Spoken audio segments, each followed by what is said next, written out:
നമസ്കാരം. ഇന്നത്തെ വീഡിയോയിൽ നമ്മൾ പരിഗണിക്കുന്നത് 2023 മലയാള സിനിമാ കാഴ്ചകളിൽ വൻ നിരാശകൾ സമ്മാനിച്ച സിനിമകളെ കുറിച്ചാണ്. പല സിനിമകളും നമുക്ക് ഇഷ്ടപ്പെട്ടില്ല എങ്കിൽ പോലും ചില ശ്രമങ്ങൾ പരിഗണിക്കപ്പെടേണ്ടതാണ് എന്ന് തോന്നിയിട്ടുണ്ട്. ചിലപ്പോൾ നല്ലൊരു കഥയായിരിക്കാം, പക്ഷേ എടുത്തു വന്നപ്പോൾ കുറച്ച് പാളിപ്പോയ അവസ്ഥയൊക്കെ ഉണ്ടാകുന്ന സാഹചര്യം. അങ്ങനെ പല രീതിയിൽ ശ്രമമെങ്കിലും ഉണ്ടായിട്ടുണ്ട് എന്ന് തോന്നിയ സിനിമകളെ ഞാൻ ഈ ലിസ്റ്റിൽ ഉൾപ്പെടുത്തിയിട്ടില്ല. സിനിമകളെക്കുറിച്ച് പറയുന്നതിന് മുന്നേ ഇറങ്ങിയ സിനിമകളുടെയും അതിൻ്റെ സാമ്പത്തിക ലാഭം നേടിയ സിനിമകളുടെയും ലിസ്റ്റ് എടുത്താൽ 2023 മലയാള സിനിമയ്ക്ക് അത്ര നല്ല വർഷമൊന്നുമല്ല. ഭൂരിപക്ഷം സിനിമകൾക്കും മുടക്കുമുതൽ പോയിട്ട് പോസ്റ്റർ ഒട്ടിച്ച കാശെങ്കിലും തിയേറ്ററിൽ നിന്ന് ലഭിച്ചിരുന്നോ എന്നൊരു ചോദ്യം കൂടെ ബാക്കിയാവുന്നുണ്ട്. തിയേറ്ററിലേക്ക് ആൾക്കാർ വരാൻ മടിച്ച സമയം, റിവ്യൂ ബോംബിംഗ് വഴി സിനിമയെ തകർക്കുന്നു എന്നുള്ള ചർച്ചകൾ നടന്ന സമയം, ഫെസ്റ്റിവൽ സീസണുകളിൽ നല്ല പ്ലാനിംഗ് ഇല്ലാതെ പോയ തിയേറ്റർ റിലീസുകൾ, അങ്ങനെ പല ചർച്ചകളും നടന്ന ഒരു വർഷം കൂടെയാണ് കടന്നു പോകുന്നത്. 220-ലധികം സിനിമകൾ തിയേറ്റർ റിലീസായി വന്നു എന്നാണ് കണക്ക് പറയുന്നത്. തിയേറ്ററിലെയും OTT-യിലും കണ്ടത് വെച്ച് നോക്കിയാലും മാക്സിമം പകുതി പടങ്ങളെ ഞാൻ കണ്ടിട്ടുള്ളൂ. അപ്പോൾ ഈ ലിസ്റ്റിനും ആ ഒരു പരിമിതി ഉണ്ടാകുമെന്ന് ഞാൻ നേരത്തെ പറഞ്ഞതാണ്. വമ്പൻ നിരാശകൾ സമ്മാനിച്ച സിനിമകളെ മാത്രമേ ഞാൻ ഈ ലിസ്റ്റിൽ പറയുന്നതുമുള്ളൂ. ഒന്ന്, ഷാജി കൈലാസ് മോഹൻലാൽ ഒന്നിച്ച എലോൺ. സ്ക്രീനിൽ മോഹൻലാൽ മാത്രം, കോവിഡിൻ്റെ പശ്ചാത്തലത്തിൽ നടക്കുന്ന ഒരു കഥ. കോവിഡ് കാലത്തെ പരീക്ഷണങ്ങളുടെ തുടർച്ച തന്നെയായിരുന്നു എലോൺ എന്ന സിനിമയും. തിയേറ്ററിൽ കയറിയ പ്രേക്ഷകന്റെ മേലെയായിരുന്നു പരീക്ഷണം എന്ന് മാത്രം. പല ഗിമ്മിക്സും, റിപ്പീറ്റ് ചെയ്യുന്ന ഷോട്ടുകളും, പിന്നെ എന്താണ് ശരിക്കും ഉദ്ദേശിക്കുന്നത് എന്ന് പോലും മനസ്സിലാവാത്ത രീതിയിൽ കുറേ സംഭാഷണങ്ങൾ കൂടെ ആകുമ്പോൾ ഒറ്റപ്പെട്ടു പോകുന്ന പ്രേക്ഷകന് സിനിമയുടെ പേര് ബ്രില്യൻസ് ആയി കൂടെ പരിഗണിക്കാം. തീർത്തും നിരാശപ്പെടുത്തിയ കാഴ്ചകളിൽ ഒന്ന്. 2, ആറാട്ടിന് ശേഷം ബി ഉണ്ണികൃഷ്ണനും ഉദയകൃഷ്ണയും ഒന്നിച്ച ക്രിസ്റ്റഫർ. വലിയ വിമർശനം നേരിട്ട ശേഷം വീണ്ടും ഒരു സിനിമയ്ക്കായി ഒന്നിക്കുന്നു എന്ന് പറയുമ്പോൾ ഇത്തവണ കളി കാര്യമാവും എന്ന് കരുതിയെങ്കിലും ടൈറ്റിലിൻ്റെ കൂടെ ജാഗ്രത എന്ന് ചേർത്തതിനപ്പുറത്തേക്ക് എഴുത്തിൽ ജാഗ്രതയില്ലാതെ പോയ ചിത്രം. താരങ്ങൾ, അഭിനേതാക്കൾ വരുന്നു പോകുന്നു, സ്റ്റൈലിഷാണ്, പക്ഷേ ഒരിടത്ത് പോലും എക്സൈറ്റിപ്പിക്കാത്ത ഫ്ലാറ്റായ ഒരു കാഴ്ച. തിരക്കഥയിൽ കൂടെ പുതിയ ആൾക്കാരെ പരിഗണിക്കേണ്ടതുണ്ട് ബി ഉണ്ണികൃഷ്ണൻ എന്നതുകൂടെ എൻ്റെ വ്യക്തിപരമായ അഭിപ്രായമായി ചേർത്ത് വയ്ക്കുന്നു. മികച്ച സിനിമകളുമായി മുന്നോട്ട് പോകുന്ന മമ്മൂട്ടിക്കും കാര്യമായി ഒരു നേട്ടവും ഉണ്ടാക്കാൻ പറ്റാതെ പോയ ചിത്രമായിരുന്നു ക്രിസ്റ്റഫർ. 3, അജയ് വാസുദേവ്, കുഞ്ചാക്കോ ബോബൻ, രജിഷ വിജയൻ എന്നിവർ ഒന്നിച്ച പകലും പാതിരാവും. അതുവരെ ചെയ്ത ചിത്രങ്ങളിൽ നിന്നും സ്റ്റൈൽ ഒന്ന് മാറ്റിപ്പിടിച്ചു അജയ് വാസുദേവ് ചെയ്യാൻ ശ്രമിച്ച ചിത്രം കൂടെയാണ്.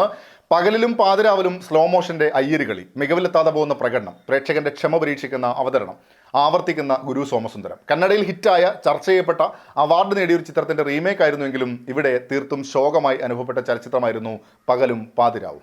4, ആസിഫ് അലി, മമത മോഹൻദാസ്, സേതു എന്നിവരുടെ മഹേഷും മാരുതിയും. കാര്യമായൊരു കോൺഫ്ലിക്റ്റ് പോലും ഇല്ലാതെ കളർഫുൾ കാഴ്ചകളാക്കി നൊസ്റ്റാൾജിയിൽ ഉജാലമുക്കിയെടുക്കാനുള്ള ശ്രമം പക്ഷേ വീണ്ടും മുഷിപ്പാണ് സമ്മാനിച്ചത്. വീക്കായ തിരക്കഥയിൽ ഉണ്ടാക്കിയെടുത്ത ഒരു സിനിമ. കഴിഞ്ഞ വർഷത്തെ തിയേറ്റർ റിലീസുകളിൽ കാര്യമായ പരാജയങ്ങൾ ഏൽക്കേണ്ടി വന്ന ആസിഫ് അലി ചിത്രങ്ങൾ വേറെയുമുണ്ട്. അതിൽ നിന്നെല്ലാം ഈ ലിസ്റ്റിൽ പരിഗണിക്കണമെന്ന് തോന്നിയത് മഹേഷും മാരുതിയും എന്ന സിനിമയാണ്. സിനിമാ സെലക്ഷനിൽ കാര്യമായ അപ്ഡേറ്റ് ചെയ്യുന്നതിൽ ആസിഫ് അലി ശ്രദ്ധിക്കേണ്ടതുണ്ട് എന്ന് ഓർമ്മിപ്പിച്ച വർഷം കൂടെയാണ് കടന്നു പോകുന്നത്. ആസിഫ് അലി ശ്രദ്ധിച്ചില്ലെങ്കിൽ പ്രേക്ഷകർ തെരഞ്ഞെടുപ്പിൽ ശ്രദ്ധിക്കും എന്ന് മാത്രം. 5, കഴിഞ്ഞ വർഷത്തെ ഹൈപ്പുള്ള ചിത്രങ്ങൾ നോക്കിയാൽ ഏറ്റവും ഹൈപ്പിൽ വന്ന ചിത്രം കിങ് ഓഫ് കൊത്തയാണ്. ഇതര ഭാഷകളിൽ നല്ല സിനിമകളും ഹിറ്റുകളുമുള്ള ദുൽഖർ സൽമാൻ നാളുകൾക്ക് ശേഷം മലയാളത്തിൽ ഒരു ചിത്രം ചെയ്യുന്നു. ജോഷിയുടെ മകൻ അഭിലാഷ് ജോഷി സംവിധാനം. മമ്മൂട്ടി ജോഷി കൂട്ടുകെട്ടിന്റെ അടുത്ത ജനറേഷൻ എന്ന നിലയിൽ ദുൽഖർ സൽമാൻ, അഭിലാഷ് ജോഷി എന്ന രീതിയിൽ വരെ സിനിമ ഇറങ്ങുന്നതിന് മുന്നേ ചർച്ചകളുണ്ടായിരുന്നു. വലിയ ബഡ്ജറ്റിലൊരു ചിത്രം, ദുൽഖർ സൽമാൻ എന്ന ക്രൗഡ് പുള്ളറിന്റെ കിങ് ഓഫ് കൊത്ത. കൊത്ത എന്നൊരു സ്പേസ് ബിൽഡ് ചെയ്യാൻ ശ്രമിച്ചു എന്നതിനപ്പുറത്തേക്ക് തീർത്തും പാളിപ്പോയി എന്ന് തന്നെ തോന്നിയ ഒരു സിനിമ.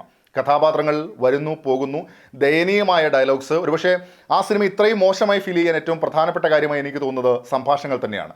പാൻ ഇന്ത്യൻ സിനിമ എന്ന ലേബലിൽ സിനിമയ്ക്ക് മുന്നേ നടത്തിയ പ്രൊമോഷനും കാര്യമില്ലാതെ പോയി. തീർക്കാമെങ്കിൽ തീർക്കട എന്ന സിനിമയ്ക്ക് മുന്നേ വന്ന ഡയലോഗ് കണ്ടുകൊണ്ടിരിക്കുമ്പോൾ വീണ്ടും വീണ്ടും കാതിൽ മുഴങ്ങിയിരുന്നു എന്നാണ് കുറച്ചു പേരൊക്കെ പറഞ്ഞു കേട്ടത്. 6, ഒരു കാലത്ത് കിടിലൻ എന്റർടൈനറുകളുടെ ഭാഗമായി മാറിയ നടൻ പിന്നീട് ട്രാക്ക് മാറിയപ്പോഴും മൂത്തോനടക്കമുള്ള കിടിലൻ സിനിമകൾ നൽകിയിട്ടുമുണ്ട്. പ്രകടനത്തിൽ തിളങ്ങിയ നിവിൻ പോളി ഉണ്ടായ സമയത്ത് തന്നെ ബോക്സ് ഓഫീസിൽ പരാജയങ്ങളും തകർച്ചകളുമായിരുന്നു കൂടുതലും. അങ്ങനെ സേഫ് സോണിൽ ഒരു വലിയ തിരിച്ചുവരവുണ്ടാകും എന്ന പ്രതീക്ഷ നൽകിയ സിനിമയായിരുന്നു രാമചന്ദ്ര ബോസ് ആൻഡ് കോ.